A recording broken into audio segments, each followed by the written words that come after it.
السلام علیکم ورحمۃ اللہ۔ مکھی کیوں پیدا کی گئی؟ خراسان کا بادشاہ شکار کھیل کر واپس آنے کے بعد تخت پر بیٹھا تھا۔ تھکاوٹ کی وجہ سے اس کی آنکھیں بوجھل ہو رہی تھی۔ بادشاہ کے پاس ایک غلام ہاتھ باندھے مؤدب سے کھڑا تھا۔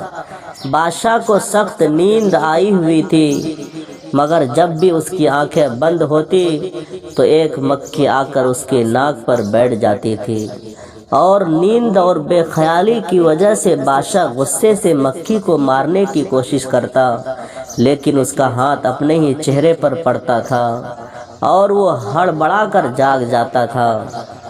جب 2-3 دفعہ ایسا ہوا تو بادشاہ نے غلام سے پوچھا، تمہیں پتہ ہے کہ اللہ نے مکھی کو کیوں پیدا کیا ہے؟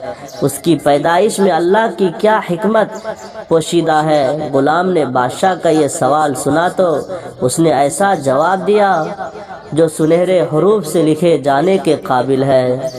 غلام نے جواب دیا، بادشاہ سلامت، اللہ نے مکھی کو اس لیے پیدا کیا ہے کہ بادشاہوں اور سلطانوں کو یہ احساس ہوتا رہے کہ وہ خود کو کہیں خدا نہ سمجھ بیٹھیں، کیونکہ وہ خود سے ایک مکھی کو قابو نہیں کر سکتے۔